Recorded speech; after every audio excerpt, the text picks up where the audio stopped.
down that camera and strap in. It's time for a new episode of TogChat Live. It's an open mic night for photographers. Get ready for 60 minutes of your photography questions in real time with answers from your host, Joe Edelman.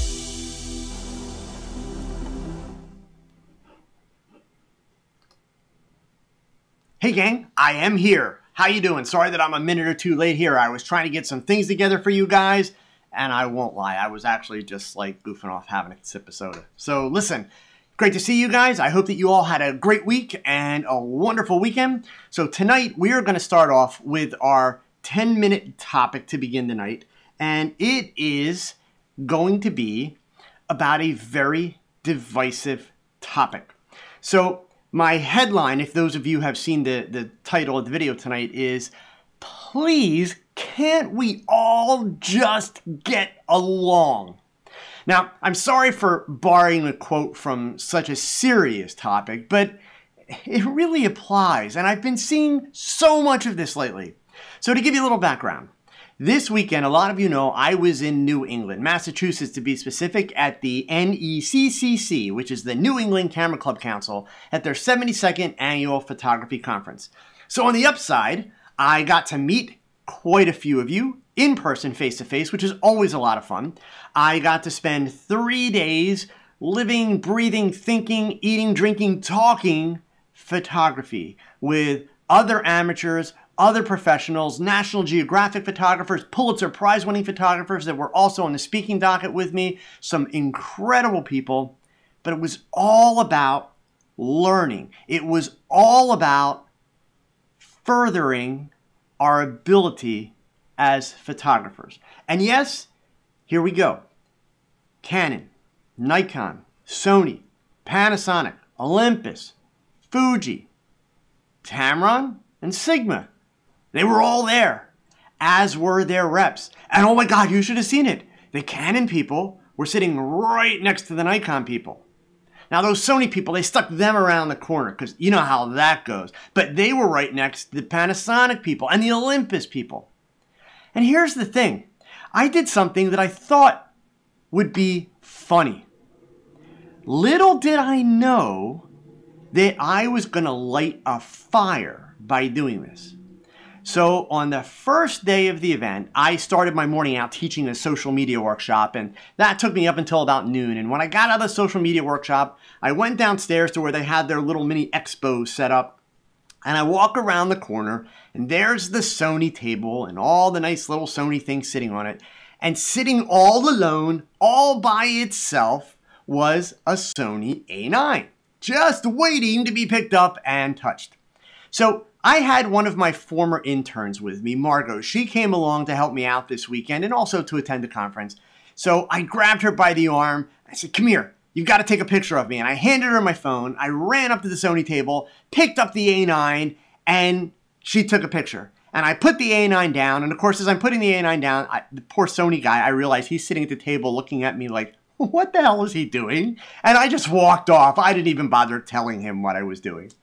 And a lot of you saw that I posted this photo with the caption, should I or shouldn't I?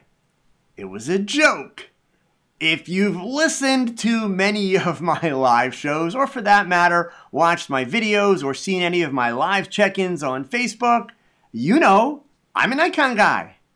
And yeah, like a lot of Nikon and Canon users, I've been frustrated with them. My frustration with Nikon is simply that I wish they would have gotten into the mirrorless game sooner. But, you know, what happened was I posted this picture in 3 places. I posted it on my personal Facebook page, on my business Facebook page, and I posted it in my Facebook group. All 3 pages started these massive chest-pounding, territory-marking debates. Not about, is Joe really going to buy a Sony? More about why you would or wouldn't want a Sony. And it was like, oh my God, really? Like, we can't take a joke? We can't have a little bit fun? So, you know, I was having a conversation with a few people about this very situation and my frustration and really just the fact that I could not figure out why people were this way. And we got nowhere. A couple of very brilliant minds got nowhere. And that night, trying to go to sleep, it hit me. And it's really actually very impressive for the sake of Sony. But it also means that there's a lot of people being really stupid. So here's my point. Here's something that Sony has done really well. And I'm going to name two things. Now, mind you, obviously Sony's doing a bunch of things well. Let's be clear. The Sony cameras, quote, are excellent cameras. The Sony cameras are capable of being used at a professional level. What Sony has done extremely well is they have, number one, created a good product in a category, and they have done what is referred to as first to space. Yes, Nikon has a Nikon 1. Canon even has their little mirrorless camera. Other companies have had mirrorless cameras, all that kind of stuff. In fact, one of the first mirrorless cameras, gang, if you do your research, was actually made by Epson. Yeah, the printing company, okay? So when I say first to space, Sony was the first company to really get behind a mirrorless system and build it out and really get a quality product. So that's one thing that Sony has done incredibly well, above and beyond the rest, okay? The other thing that Sony has done really, really well, whether they manufactured this plan, whether they stumbled on this plan, or whether or not they have just been the lucky recipients of this phenomenon, but Sony has managed to create the Apple effect in the camera world. And if you don't know what I mean by the Apple effect, I mean the Apple fanboys, the people that live and die and breathe Apple products, the ones that will stay up and camp out a day, 2 days in advance to be first in line to get those products, whether they need them or not. That's what an Apple fanboy does. And sure enough, that's what Sony users are doing. And good for Sony. Seriously, good for Sony. But I gotta tell you, here's the thing, okay? And you guys know where I stand on this. This is why, I'm not gonna lie, I was just dumbfounded when these debates started on this stupid, fun, goofy picture that I posted. You know, here's the problem. So if you guys want to know definitively where Joe Edelman stands on the Sony products, number one, they're great cameras. Number two, they're highly overrated, in my opinion. And number three, and here's the part that's going to bring me the wrath of all of these Sony fanboys, but mark my words, and the best part of it is, you can all tell me I'm an idiot right now, but you're going to have to wait 5 years to find out. Okay? Sony will not stay on top as a professional system camera. Let's repeat that. Sony will not stay on top as a professional system camera. So now why do I say that? Am I trying to piss off all the Sony people? No! Really what I'm trying to say here, guys, is why do we really care? If photographer X wants to use a Sony camera, good for him. Either his work's good or his work sucks, period. If photographer Y wants to use a Nikon camera, good for him. Either his work's good or it sucks. So that's what we should be thinking about when it comes to this camera stuff. But instead, we have to justify why we want these cameras and why they're better and why this camera sucks and that camera sucks. So you guys hear me frequently talk about the concept of evolution. The world changes. In fact, the world changes whether you like it or not. That happens in every aspect, including photography. And guys, when it comes to evolution, think back about the dinosaurs. We all know how that turned out, right? So don't be a dinosaur. And that is the challenge that Canon and Nikon have had. They had an entire system of cameras based on the idea of being a DSLR. It's called Legacy. So, yes, Sony, first to space, great new product. Clearly, they tapped into a piece of the marketplace that that Canon and Nikon clearly underestimated. And they've done it with a great product. So it's wonderful. There's this bright new future happening. It would seem like Canon and Nikon are dead. I've even joked about that and raised that question. They're not. Canon and Nikon have a big obstacle to overcome, and the obstacle is not Sony, gang. Canon and Nikon are not worried about Sony. The obstacle that Canon and Nikon are dealing with is legacy. If Nikon or Canon were to come out tomorrow with a brand new high-end digital mirrorless camera that puts the A9 in the dust, if it does not use all the existing legacy lenses, they would piss off a ton of people. So if you look historically at the way Canon and Nikon work, especially amidst competition from other companies, from the Fujis and the Pentaxes and all those companies, they don't worry about being first. Many, many times both Canon and Nikon have been first.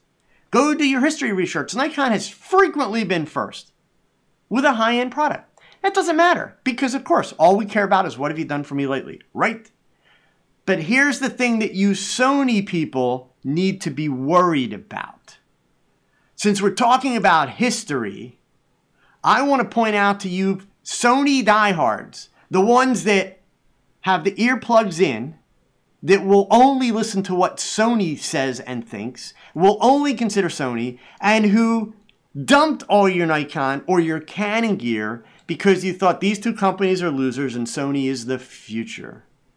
You need to go back, and most of you are old enough to remember this time period when I mentioned this phrase, but my answer to all of you is Betamax. And then look at the first Sony camcorders that only used Sony memory sticks. And even now, look at the last 3 to 4 years with Sony. Sony came out with this great line of cameras that had no lenses. Now they're getting more lenses. And now, indeed, companies like Tamron and Sigma, they're getting on board and they're marketing lenses for Sony, not because they want to, but indeed because there's a lot of business sitting there right now. But Sony has a history of not playing well with others. You can't dispute that and you can't deny that. It's in the history books. We've all lived through that. So, Ken, you got to understand, Nikon's been in the business of making cameras for 100 years. Canon, just about the same. These companies know what they're doing. These companies aren't going to rush to put out a product that's a piece of crap. So, my mea culpa is, I will never make that Sony joke again. I'm a Nikon guy. I'm sticking with Nikon. Yes, I wish they'd hurry up. I love the idea of a mirrorless camera, and most importantly for me, why do I want a mirrorless camera? You know, the size and the weight thing is nice. The biggest reason I want a mirrorless camera is the EVF. For those of you that don't know what that is, that's an electronic viewfinder as opposed to an OVF, which is an optical viewfinder. So your DSLR cameras, they have optical viewfinders. Mirrorless cameras, overwhelming majority of them, have EVFs, which is an electronic viewfinder, which means when you look through the viewfinder, you are seeing a finished image. When you look through the viewfinder for DSLR, you're seeing through the wide open aperture, maximum aperture of your lens. With a mirrorless, with an EVF, you're seeing a finished image.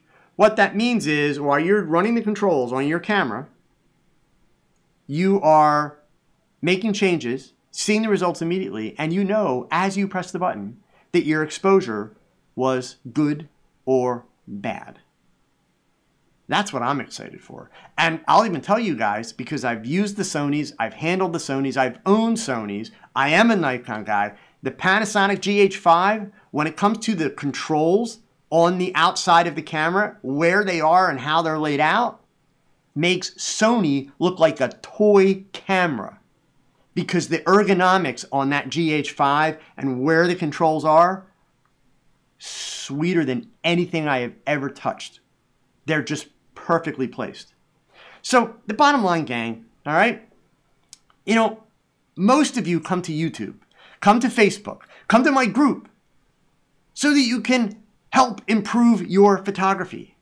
But yet, over the weekend, so many of you wasted so much time in a pissing match over which camera's better and why you are sold that you're a Nikon guy or you're a Sony guy. Like, what's the point? What do you really gain? So, Canon and Nikon people, let me address you, because the Sony people, they're like people that vote for certain politicians. You can say whatever you want. You can try to throw logic. They're not going to buy it. Sony has done a great job with a great product, but they've done a great job of creating fanboys. And the fanboys, they're going to be fanboys. That's great. So, Canon and Nikon people, it's time to raise above the fray. Seriously, take a chill. Canon and Nikon, I'm confident. And I will say that I got to spend a lot of time with some higher-ups in Nikon this weekend. And no, they didn't give me any real dirt. So no, I don't know if the next camera is going to be an 820 or an 850. In fact, I even joked which one of them I should get drunk to try and find that out. They don't know. So no, I don't have any inside scoop. But they were able to really kind of go back through history with comparisons that I'd lived through but forgotten about. And really show me where the company's been the last couple of years and what's happening and what's going on. And the Canon people the same way. And here's the irony of it, folks. Here's my closing piece of information for all of you. And this is for the ears of the Sony folk, the Olympus folk, the Panasonic folk, the Canon folk, and the Nikon folk. At this event, NECCC in New England, every night at dinner time, if you are like one of the trade show people, the camera manufacturer people, or the speakers, they provide you meals, and we get to go up to the 10th floor to a special dining room, and we all get to intermingle and have dinner. Every night of the conference, the people from Canon and Nikon and Sony and Tamron and Sigma and Olympus and Panasonic, they all hang out together. They're all buddies. In fact, some of them have worked for more than one of those companies in their lifetime. Some of them are friends, and they go on vacations together in their off time. They all know each other. They joke amongst each other. They get along. They work for the companies. Their livelihood depends on those companies. They get along. Why did you pick up a camera in the first place? I have a feeling it wasn't to be able to say, I've got the best camera in the world, and yours sucks. So come on, man. Take a chill. Everybody, just take a chill. If you use Sony, awesome. Enjoy it. If you use Nikon, breathe. It's coming. It has to come. And it's going to be good when it gets here. Same with Canon. Those two companies have been around for too long. They've brought too much innovation, but they've also got, as a result of that, a lot of legacy. So it's going to take them a little bit longer because they want to get it right. Neither Canon nor Nikon can afford to, by their own admission, come out with anything less than amazing when they move into that mirrorless space. And they will. You know, the reality of it is, whether you're looking at a Sony, whether you're looking at a Nikon, whether you are looking at a Canon, it doesn't matter what camera, there is no such thing as the perfect camera. That's why a bunch of years back, Chase Jarvis from Seattle, Washington, was able to kind of remarket the phrase. The phrase has been around for decades, but he wrote a book about it. He even created a website and an iPhone app. The best camera is the one you have. And if you're happy with your camera, congratulations. That's the idea.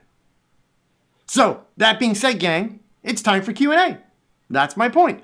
So, go ahead and start typing some questions into that chat window for me, kids. I also, let me do some business here real quick while you guys are getting some questions in. Please, the social media stuff, make sure you follow me. Facebook, Instagram, Twitter, those are the ones I'm most active on, but I'm on all of them. Pinterest, you name it, LinkedIn, I'm there. Please, if you haven't done so already, subscribe to the channel. We're getting close to that 100,000 mark, and I really, really, really want to get there soon. And I appreciate your help and also sharing and letting people know. Thumbs up, always appreciated. There's a lot of you here watching right now. In fact, how many we got here watching right now? Right now, we have...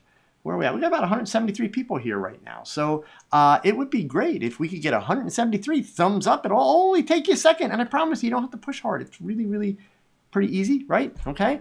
And of course, comments are always appreciated. So that being said, gang, start getting those questions here in the chat window. I will do my best to answer all your questions. If you have a question that you want to be sure to have me answer before the night is over, because once things get going here, we sometimes kind of run out of time on the questions. Please make sure that you use that super chat down at the bottom there. Chris Carter, hey man, thank you very much for that. I can't believe you gave me a super chat for that, Chris. You were awesome, seriously. I got to be honest, like Chris, I feel like I was tone deaf. And that bothers me. I really do. I take pride in kind of trying to keep my finger on the pulse of things. I have the luxury of getting to talk to lots of people that use lots of different gear and, you know, all that kind of stuff. And when this thing blew up on my social media this weekend, after literally what I thought people would do, you know, lots of ha-ha, LOLs, and, you know, that would be it. A couple smart-ass remarks because I've probably earned them. You know, these ridiculous like debates get going. So I think I know I need to put it out there more. I definitely, from my standpoint, I intend to make a much bigger issue of it. And it's not, you know, it's not about kind of trying to, you know, poke at the Sony people. The Nikon and Canon people, they're all just as guilty. I was just as guilty. I mean, I was fueling the fire, not realizing I was fueling the fire. And that's the worst part of it. For me, I want to get back to the shooting and back to the learning. That's what we all need to be doing. So anyway, I got a question here from, let's see, from Juan Rubio. So I apologize if this has been answered already, but I just stopped by. What exactly are the benefits of mirrorless cameras versus a DSLR? Well, you know what, Ron? That's a great question. So off the top of my head, let me just give you some of the random things. So this is not necessarily in order of importance. And that's because the order of importance will vary depending on the photographer and what their needs are. But one of the first things are when you first see a mirrorless camera, they tend to be smaller and lighter. Part of the reason for that is you don't have the mirror that's got to go up. That mirror having to go up means that the camera's got to be a little deeper, the camera body. So mirrorless cameras are able to make them thinner because there's no mirror. That also means less moving parts, less to go wrong. Doug Thompson, thank you very much, man. I know that you know I was kidding, and that's why I was kidding you back when right before we started about holding you responsible for all the Sony people, because I know you're a Sony guy, and I know you love your Sonys, which is awesome. That's the point. So back to the benefits of the mirrorless. So for me, Juan, the biggest benefit of the mirrorless cameras, I love the fact that they're smaller and they're lighter, because I'll admit, you know, now that I'm reaching dinosaur age, I like the idea of not having to carry around as much heavy stuff. For years and years and years, I would tell people one of the things I loved most about my Nikons, they're solid and they feel solid. And, you know, I still hope when they come out with their mirrorless system that it's going to have, you know, that element baked into it, that it's going to be a solid system. But, you know, I'm not going to lie. I would be happy to carry around less weight at this point. And indeed, if I'm going to need to carry weight, I would rather invest that weight in the lenses to get the optics that I want, as opposed to having to have a heavy body. So the other big benefit on the mirrorless cameras, which is what I was talking about a few minutes ago, is the EVF, the electronic viewfinder. So when you're looking through the viewfinder, or for that matter, a lot of the mirrorless cameras have the flip out screens. Not all of them, but quite a few of them have the flip out screens or flip up screens. When you're viewing your image on the back, you are seeing a finished image, which is really, really, really nice.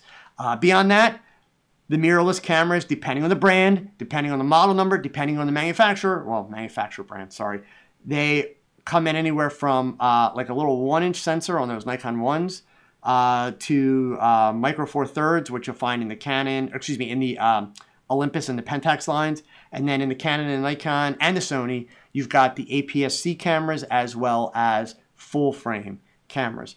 And in that sense, mirrorless or DSLR, you're kind of working on the same set of benefits and feature differences when you're talking sensor size. So I hope that helps, okay? Jean-Edward Calvino, what is your preferred approach to fix right-away hairs in Photoshop? I was trying to do it in an image, and I was looking on YouTube, and there are 100 ways to do so. Yeah. The tough one on answering that, John, it's going to depend on how bad the flyaway hairs are or what kind of situation it is. If it's just a couple like loose hairs out here, for me, and if the background's simple, healing tool and clone stamp right at the end of the hair. When I say end of the hair, I mean the inside part, not the outside part. That's going to be my go-to thing. If it's like a big messy chunk, literally sometimes what I'll do is I'll sample a section of hair on the opposite side of the head if it's got similar curves and waves, copy it, flip it over, paste it down, and then blend out the edges. So as you notice, there's lots of ways to do it. Depending on the kind of flyaways you're dealing with, there are lots of needs and methods that work, because there's no one size fits all. I saw somebody, Chris Carter, typed in here Aquanet. Yeah, actually Aquanet's the best way to fix flyaways before you even press the button. But hey, we all wind up getting shots with flyaways in them. So, but that is definitely one of those things for you, Jean-Edward, that you're gonna really just need to do some practice on. Spend some time in front of Photoshop, do some practicing, and you'll get there. So, okay. Let's see. Morgan Langley, we weighed a Sony versus Canon kit. They were very much equal except the lenses. Yeah, and you know, I'll tell you what.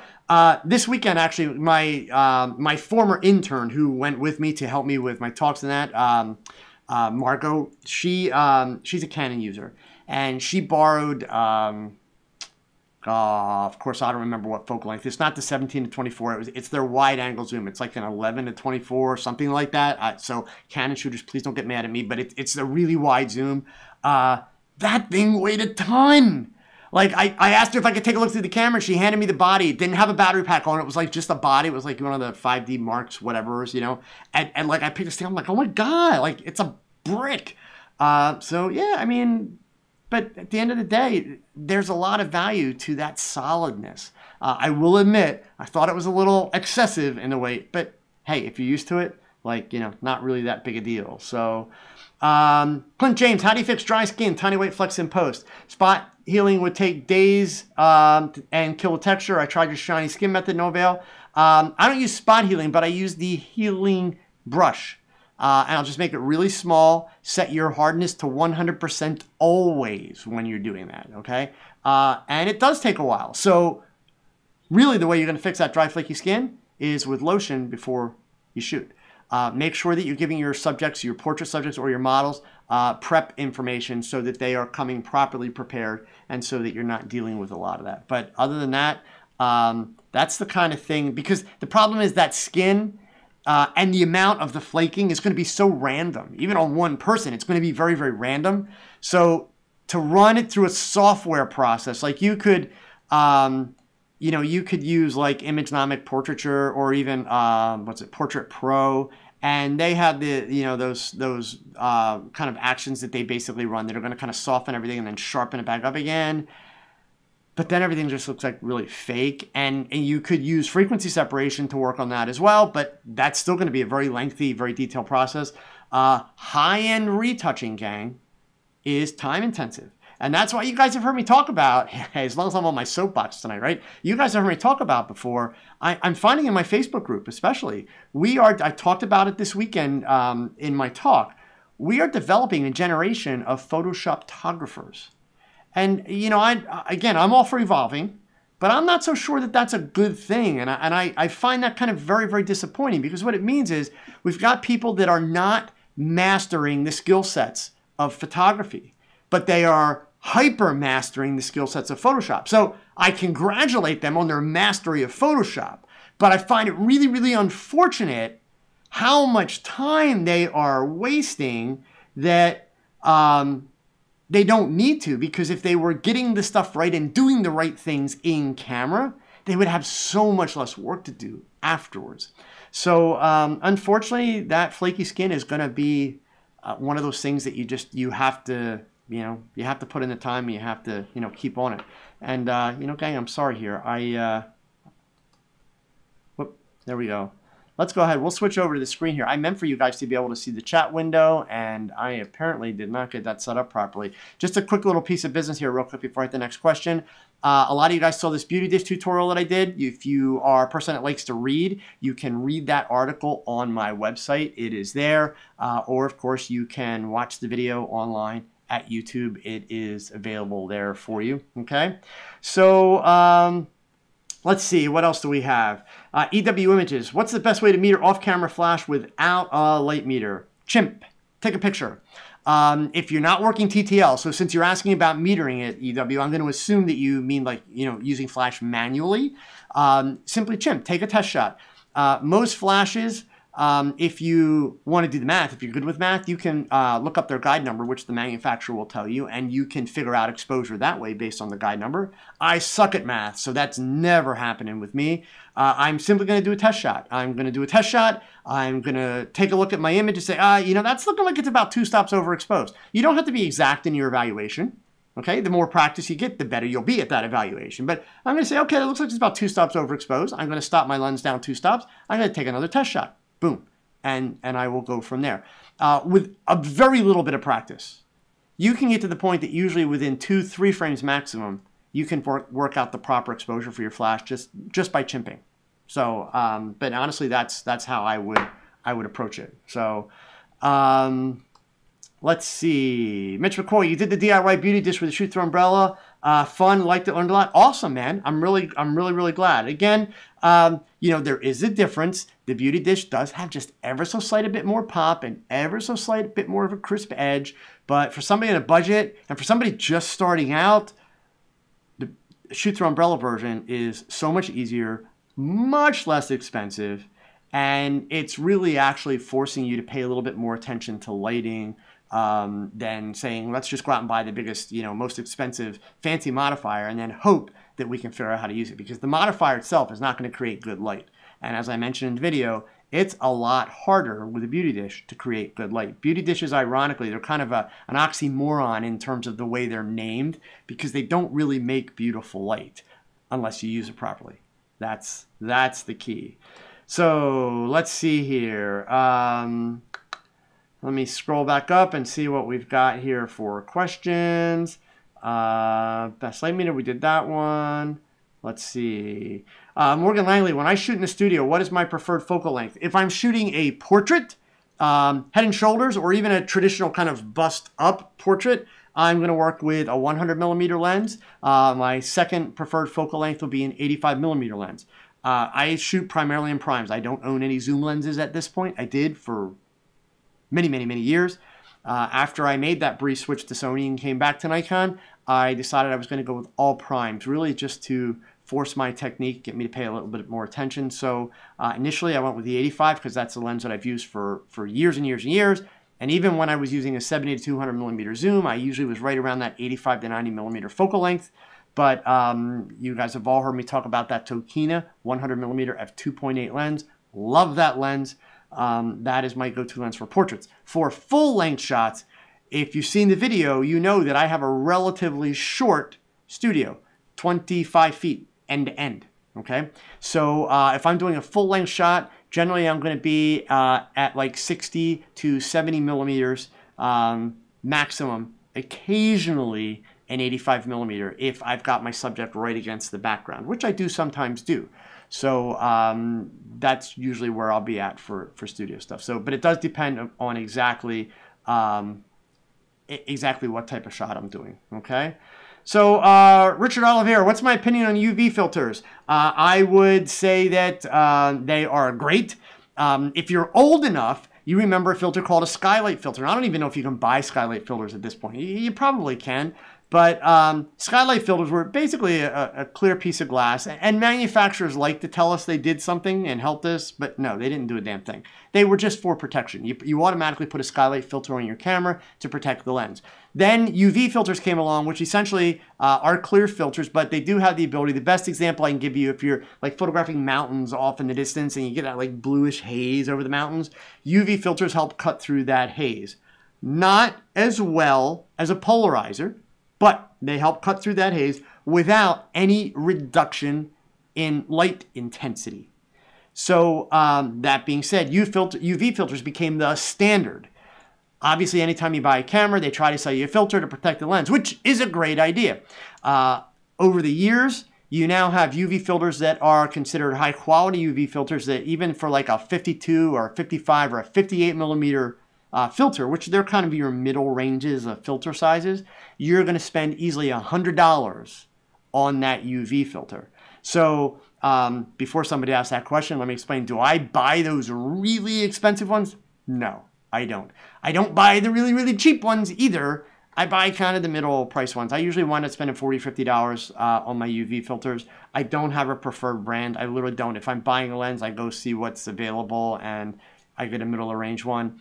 I will tell you also the thing to know about UV filters, especially if you're working with a cheap one. Not everybody can afford a $40 or $50 filter. I totally get that. So if you have to work with the cheap ones, because you can get UV filters dirt cheap, like under $20.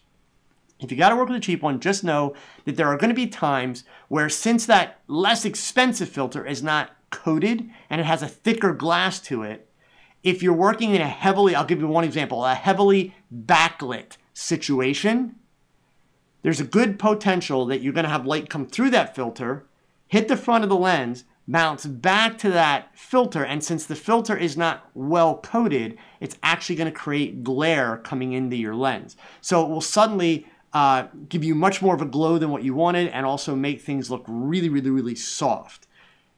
If you find that happens with your filter, take the filter off to shoot those backlit shots and then put the filter back on. You guys know I love that whole backlit thing. There are times where even with the filters that I have, the lighting is so extreme. I look at my test shot and I realize, okay, that's a lot more flat and there's a lot more glow than I want. And 9 times out of 10, it's actually because of the filter. If I remove the filter, I'm good to go, and then I put it back on at the end of that shoot. But for most lighting situations, it's not going to be a problem to go with a less expensive one. So yes, the diehards, the numbers people, they're going to live and die by the fact and say, yes, but the higher quality ones are higher quality, so that's what you have to have. No, you don't have to have that. You just have to understand that a lesser expensive filter is going to have certain limitations, but they are limitations that you can get around. So I wouldn't stress too much if you can't afford it. Carl says, what is MacFun launches photo editing app Luminar for Windows public beta? I see a lot of people talking about this. So I have not used it. I have it. It's sitting on the computer that I'm using right now. It's sitting on my laptop. I have had zero time to do anything other than open it once, stick a file in it, and realize, crap, the interface is a lot different than anything you do in Photoshop, so it's got a learning curve. Now, I don't think it's a bad learning curve, but I'll tell you what I'm hearing. So the early buzz, so this is, from unidentified sources, right? The early buzz is that this is the program that's going to step in when the Nik software from Google just becomes unusable, because it will become unusable. Google's not going to be updating Nik. They're doing no further research and development. So, like, obviously later this year, Apple will come out with a new operating system update. Maybe we'll be able to squeeze by this one, but in all likelihood by next year or the following year at the latest, that Nik software is no longer going to work on an Apple product. The reason I say this year is a good shot because there's a good likelihood we're going to see some major overhauls of the Apple operating systems and that kind of stuff. So, time will tell. But the people that have been playing with it and been using it, I've heard several people make that same statement that this is going to allow them to keep doing the things that they were doing with Nik software. So my advice to you, to all of you, honestly, especially if you are using Nik, don't just hold your breath like it'll all work out, because it's not all going to work out. Is there a chance that maybe somebody makes Google an offer and buys it? Sure, that's a possibility, but there's been no talk of that publicly so far. So indeed, if you like things like Silver Effects or any of those Nick programs, you need to start keeping your eyes open for what is going to essentially kind of take its place. And early buzzes, Luminar could possibly do that. But for me, I've just been really busy lately. And when I opened it up, I thought, oh, I want to take a quick look at this, see what I can do. And I realized that it's laid out very differently. So it doesn't run as intuitively as Photoshop does. And I hate to call Photoshop intuitive, but when you've been using it for as many years as I have, it's intuitive. So I need to spend some time with Luminar. And I will report back on that in the future when I've had an opportunity to do so. Okay, so all right, what else do we got going here for questions? Starlight filter, Limestar. Never bought it, but thought it looked cool back in the day. I'll own it. I had a bunch. And then I also learned a couple of cool things. So for those of you that don't know what a Starlight filter is, that's the filter that when you look at it really close, it almost looks like it's got a window screen, like inside the glass, because it does, actually. And if you put it on your lens, and just take a picture of an average scene, it actually acts like a diffusion filter. But if you aim it at a point light source, like a candle, it'll create stars. And you buy starlight filters based on how many star points you want, okay? So what I learned along the way, though, is two cool little tricks to save me money. Number one, if you get an old piece of window screen, in other words, not the glass, just the window screen, and you hold that in front of your lens, you can do the exact same thing. You don't need the glass. And even better yet, if you're using a 50 millimeter or shorter, you can do it with longer lenses. Somebody's going to call me and say, oh, but I've done it with my 85 millimeter. You can. It's just a lot easier with short lenses, okay? If you use a 50 millimeter or shorter lens at f/22 and aim it at a light source, you'll get the stars. It's because of the blades of the aperture, okay? So like if you want to do a shot like of the sun peeking through the trees, you want to get just a little bit of the sun creeping out from behind a leaf, shoot it at f/22, boom. You'll get really cool starburst effect, okay? But you can even make that happen on an iPhone. On an iPhone, if you aim it straight at the sun and you get it just like peeking out from beneath a tree leaf, it stops that iPhone down far enough that you'll get that same starlight effect with an iPhone. So, yeah, I mean, there's always a bunch of different ways to get around that kind of stuff. So, Morgan Langley, Adobe's finally admitting that Lightroom is slow. What are the good alternatives? Capture One. Yeah, I'm not a Lightroom user for a multitude of reasons, one of them including Lightroom is slow. Lightroom was slow from the day that it came out, gang, because of the whole import-export thing. You know, if you go look at Bridge, and I know, I get it, some of you don't like Bridge, and Bridge doesn't let you develop your pictures, but if you go look at Bridge, it's Lightroom without the weight. There's no cataloging. You create your own cataloging. I don't need all that cataloging stuff that Lightroom does. By the time Lightroom came out, I already had a filing system, and it works. Still to this day, it works. Yes, later this year, I'm going to do a video on my filing system. I won't lie to you. The reason why I haven't done it yet, I'm looking for a way to approach it so that it's not about my filing system, so that it's really about how you can create a filing system that's going to grow with you, because it's one of those videos where I'm going to say, hey, here's what you should be doing, and here's what you can do, and here's what I do, and then I'm going to have 53,000 comments that say, but my way's better. And the whole point is it's not about what's better. It's about having a system. So I'm looking for a way to approach it where I can kind of give people a good foundation of how to go about it without trying to elicit all of the I've got the better plan, you know, kind of concept. But for me, Capture One, definitely the way to go. So let's see. Troy Hall, I still got some mint 1950s #1 yellow filters. Yeah, I was in junior high school, guys. So part of the reason why you guys know that I'm a real stickler about depth of field and understanding the definition of depth of field. When I was in junior high school, 2 years back to back, I won the regional science fair.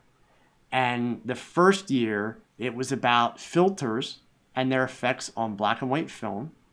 And the second year, it was about depth of field. So one of these Monday nights, I'll show you guys. I still have the actual reports, the booklets that I had to put together from the science fair reports. But that's part of why I'm such a stickler about filters with black and white and depth of field.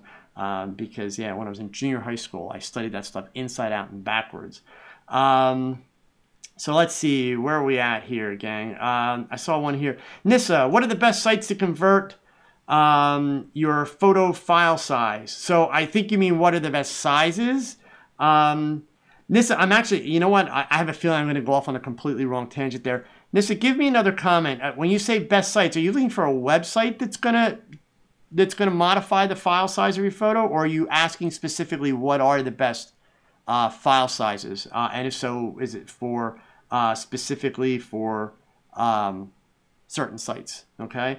Wilson Photo, if you download Luminar Beta, PC Norton will flag it as malicious. You'll need to add as an exception. Yeah, Wilson, I don't mean to be a jerk. Get rid of Norton. Like, God. That's Norton is one of the things that makes PCs suck. Sorry, I know I'm going to get hate mail now. Eric, yeah, you should be proud, Eric. I, like, in junior high school, man, I was, like, all about the science fairs, you know, made the big displays, took all kind of pictures and developed them myself to, you know, show the different examples with different filters. I was into it, man, yeah. So let's see here. I'm going back up for questions. What else we got? I can use some more questions, guys. We still got a few more minutes. I mean, I got plenty of things I can talk about, but let's see. Where are we at here?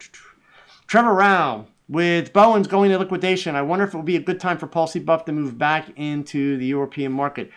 Well, you know, there's two schools of thought, man. I agree with you.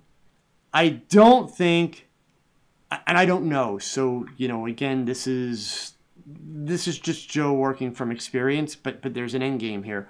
I have a feeling that is not part of Paul C. Buff's thought process right now.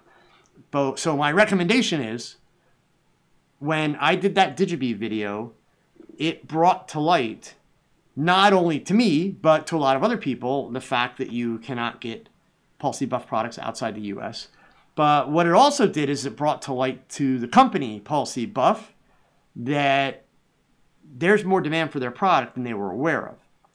So the best thing I would tell any of you that are in Europe, Canada, Mexico, Southeast Asia, or whatever, and you want to use Buff products, stay on top of them. Stay after them. You do that by, like if you guys notice, if you look at the comment thread in my video on the Digibees, their marketing person answered some questions. Like, they're watching that comment thread, okay? And I've actually talked to the marketing people there. I'm trying to get them to help me out and cooperate with me on a couple of videos that I would like to do. And so, of course, in return, I'm trying to help them out too. But I think it's really, really important. Stay on top of these companies.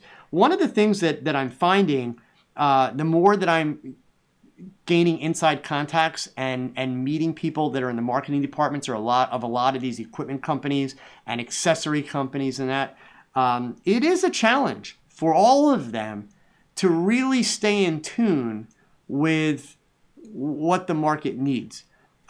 In part because a large portion of the photography industry, a large portion, Mitch, thank you so much, man.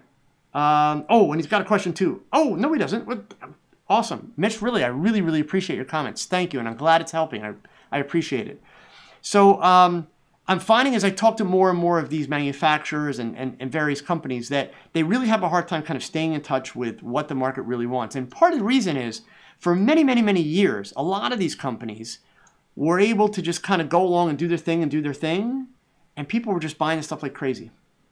Well, the problem we have now is, you know, in the last 10 to 15 years, photography has just exploded, which is awesome. It's awesome. But it also means the number of options has exploded.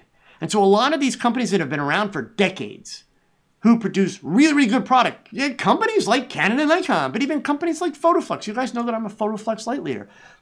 These companies are really like hustling to catch up because they were the innovators. They were the leaders.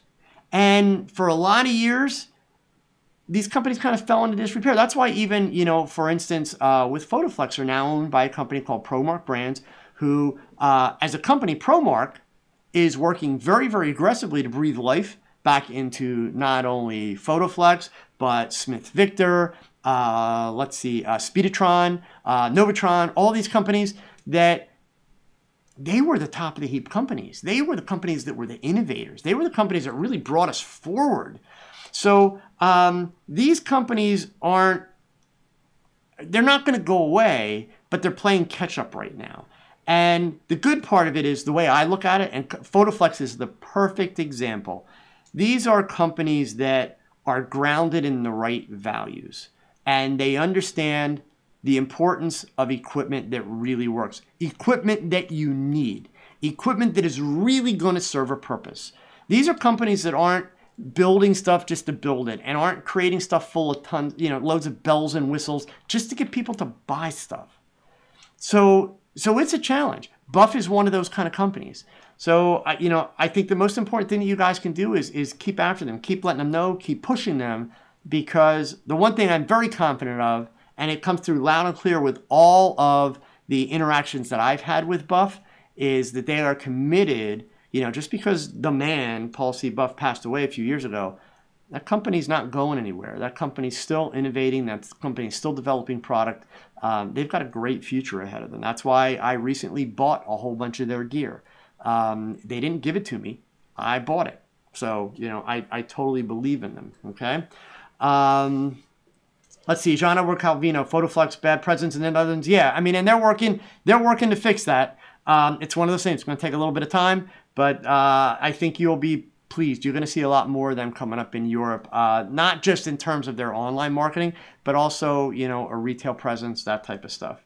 Trevor Rao, I think Bowen's been around for 95 years, but failed to innovate recently. And they did. Bowen's had an opportunity a few years ago to really kind of take that next step. And in fact, I know for a fact that Bowen's reached out to a lot of its users to basically say, hey, what do you need? What do you want?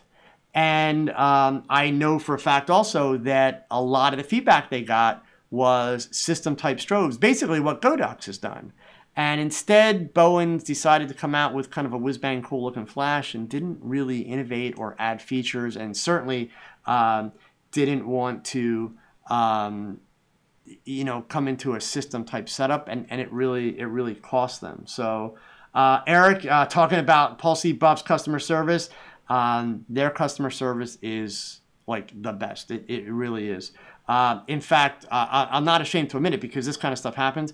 One of my Digibees, so you guys know I bought all those Digibees, one of them had a wonky modeling light in it. It wouldn't ramp up to full power for some reason.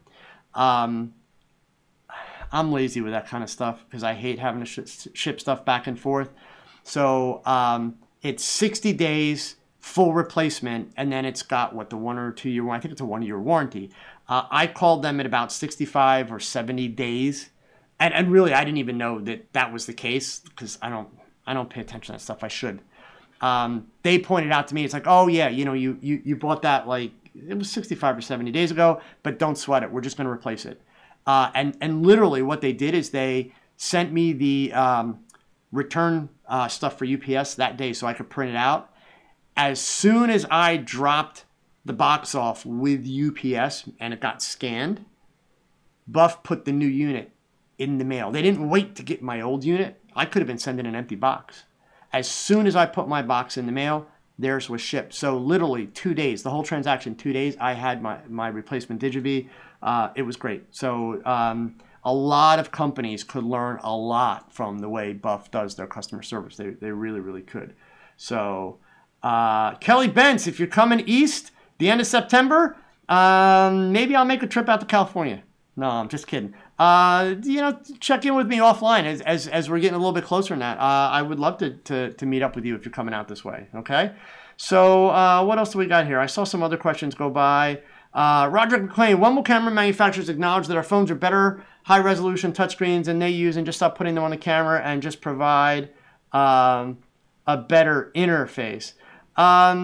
Well, Roderick, certainly I don't propose to know exactly what these camera manufacturers are thinking, any of them. I do know this. There's a simple piece of logic here. If you're going to put a retina screen on the back of a Sony or Canon or Nikon, you better be prepared to pay another couple $100s for the camera. So part of what you got to look at is, well, okay, so do you want retina screen resolution? Are you willing to pay the price? I would be willing to bet that all of these camera manufacturers have done lots and lots and lots of research that has told them, and when I say research, I mean focus groups, testing, that kind of stuff, that has told them, no, people would like that retina screen, but they don't want to pay that much money for it. So hence they're not going that route. One of the things we all have to remember, guys, even with Sony, you know, we already take mirrorless technology for granted. Well, like Sony has it, everybody else should have it. It's here. Mirrorless is mirrorless. It's kind of like we take the internet for granted already. Again, take a big step back, look at history. We are in the infancy of all of this technology. So, you know, as much as we are so convinced that it's going to be this and that, no. We don't know where it's going yet. We don't know how it's going to play out and come together. But one of the things we do know is that essentially every 18 months, the cost of technology drops dramatically because it's replaced. It's one up. It works that way with processors. It works that way with so many different pieces of technology, including phones and cameras. In fact, phones and cameras are often working on a 12-month cycle. Okay? So getting those better screens and LCDs and all that stuff, I don't disagree. It would be nice to have them. But they'll get there. I have no doubt that they will get there. I think one of the things, and this goes back to my comments about the Sony fanboys, one of the things that if I had a wish for all of you, and it ties in with my zombie photographer video that I did back at Christmas time, you don't have to have the newest, latest, greatest camera. It's not going to improve your photography. You upgrade your camera when a camera comes out that has features that you need, or at least at a minimum that you have been dying for. Now you guys all got to promise me that you will not tell my wife that I said that. See, I don't do that with cameras. I'll admit I do that with my iPhone. I buy the new iPhone every year, like clockwork. So I'm being completely transparent with you guys. So I'm kind of contradicting myself. I own that. But here's the thing. The phone, I'm not buying that new phone with the thought process that it makes a better phone call. I'm just not. And frequently that new phone does have a step up in terms of what it can do with the camera, because I use mine a lot. In fact, while I was in New England, I don't know if I've ever shown these to you guys. I love these little gadgets, okay? These are lenses made by a company called Moment Lens Company. They're out in the Pacific Northwest somewhere. Total bunch of hipsters. Great product. Glass lenses. So this is the macro lens for my iPhone 7S or 7 Plus. Sorry, yeah, I can get the model name right. There you go. And now to shoot a macro, I can literally just lay that down. I've got nice soft diffuse light and it's perfectly in focus. I have a wide angle lens. I have a telephoto lens also.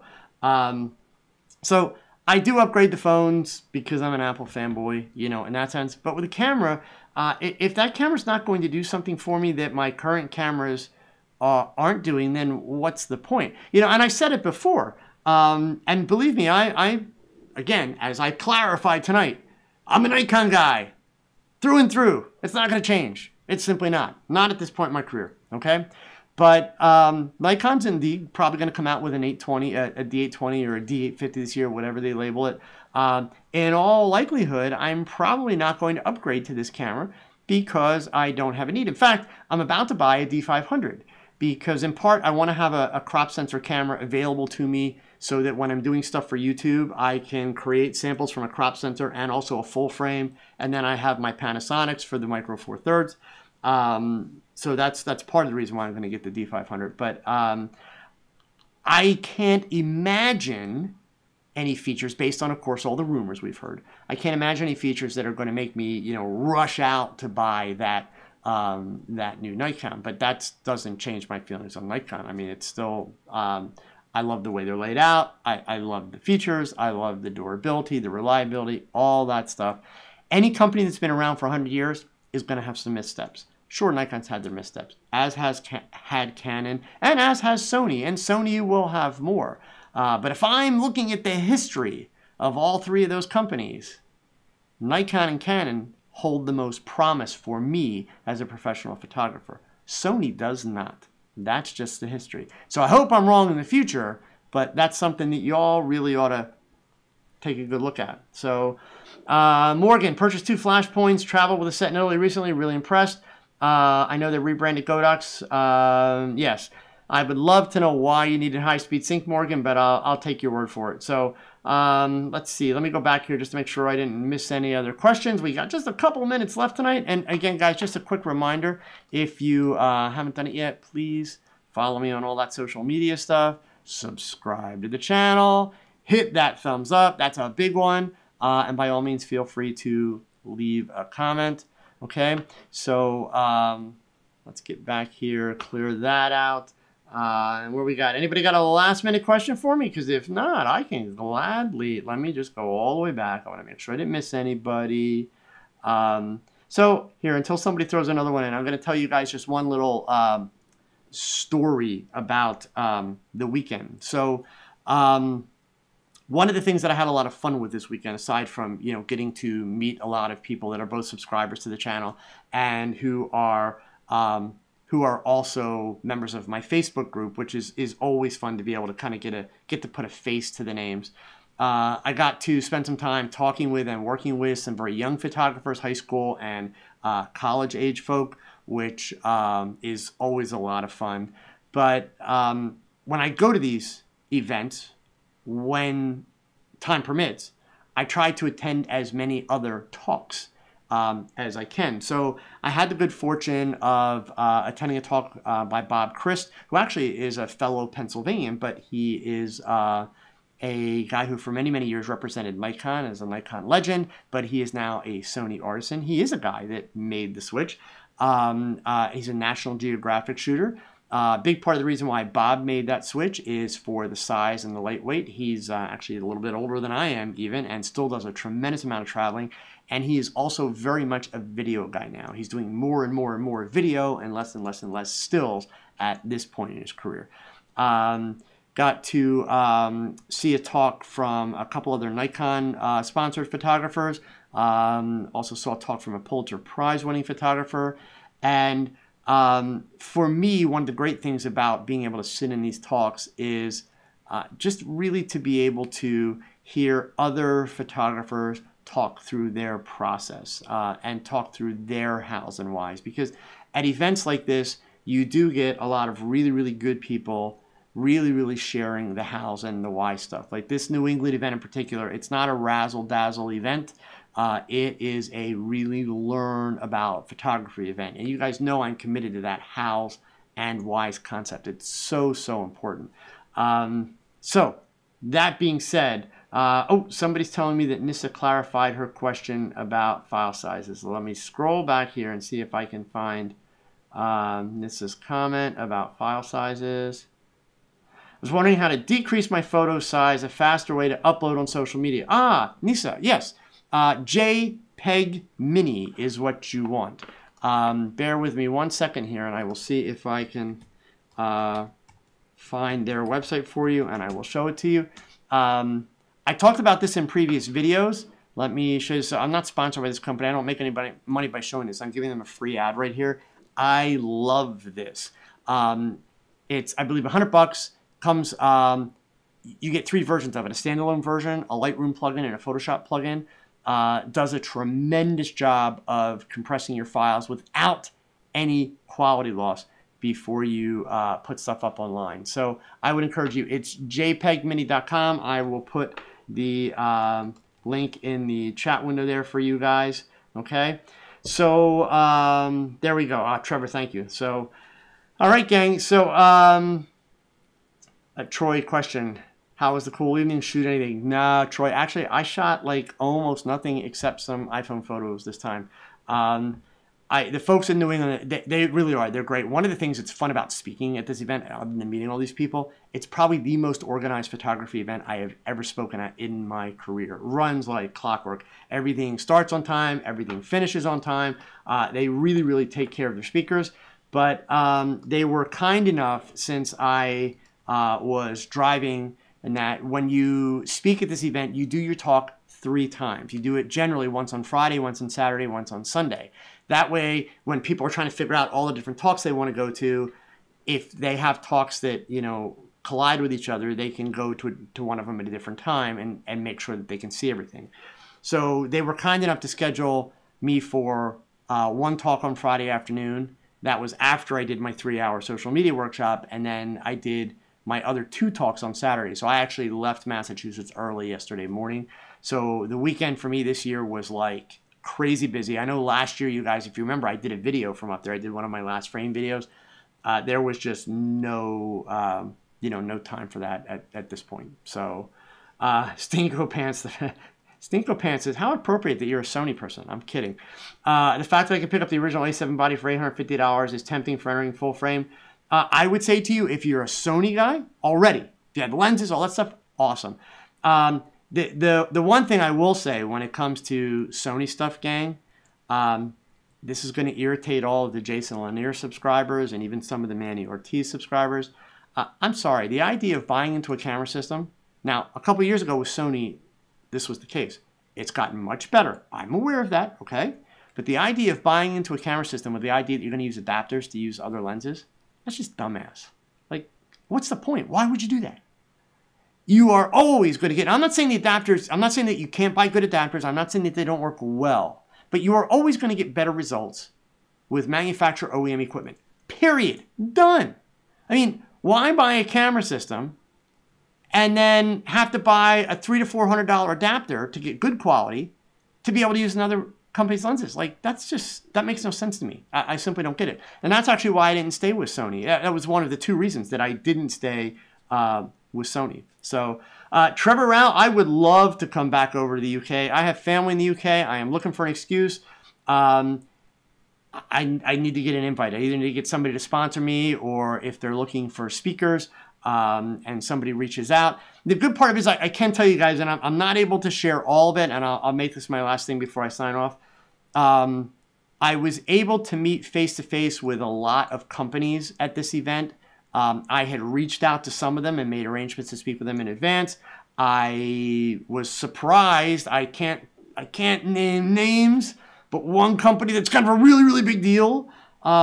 Fingers crossed, I'm going to be doing some educational work for them in the near future. So I'm finally at a point where these bigger companies and trade shows, they're starting to see value in what I'm doing. My name's getting out there and getting known. So I can tell you I'm going to be speaking up in Boston, Massachusetts area, the very beginning of March for a PP of A event next year.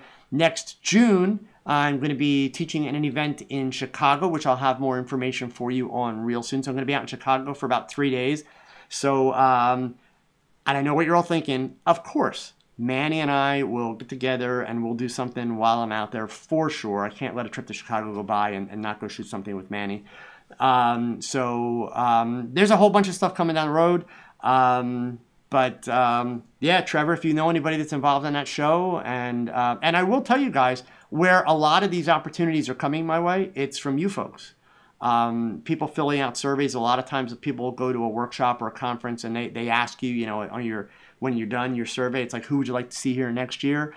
People are starting to put in my name, so the name's getting out there. So it's coming. Hopefully, if I don't make it for 2018, I will, I will make it within the next year. So I am also hoping to make it out to Photokina next year, which will be like, September. So Michael T, first time listener, where the hell have you been, man?